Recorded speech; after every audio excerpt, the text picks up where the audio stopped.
lisan bisa. Dengan lisan itu dengan cara yang kedua. Kalau nggak bisa dengan kekuasaan. Maka kalau kita punya power, punya kebijakan, pemangku jabatan, mesti kita membuat aturan dan kebijakan.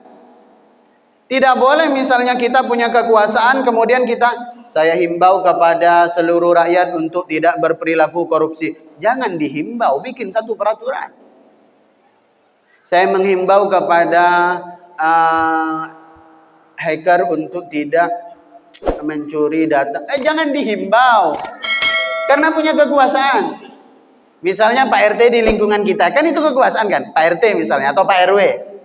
Di lingkungan kita ini ada kemaksiatan. Oh Pak Ustadz, dahsyat.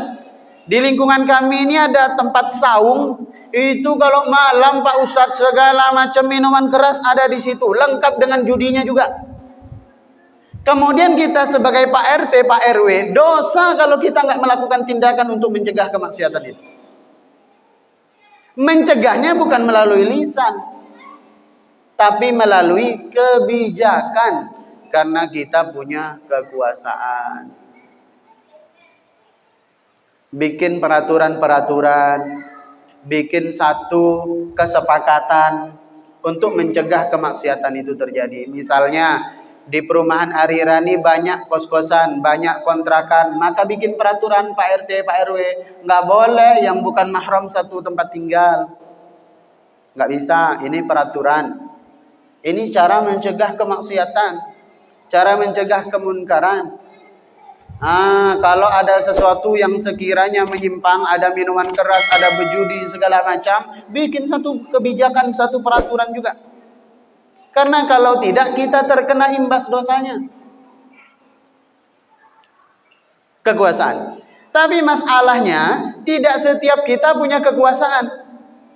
Termasuk yang berbicara di depan ini karena tidak punya kekuasaan. Kalau punya kekuasaan, tinggal teken tanda tangan, sah RUU KUHP, kelar. RUU anti korupsi, selesai. RUU anti segala macam lah. Peraturan RT, RW, kebijakan, tinggal tanda tangan.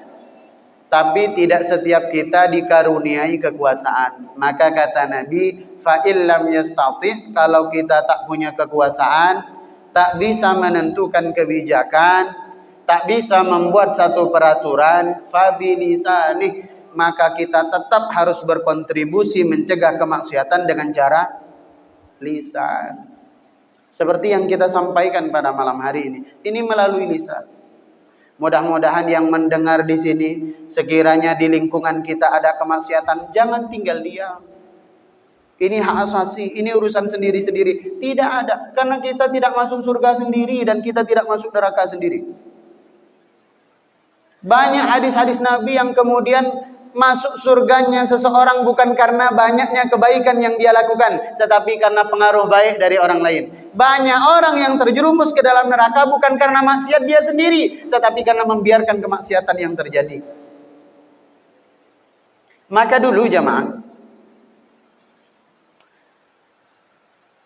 umatnya Nabi Nuh diberi azab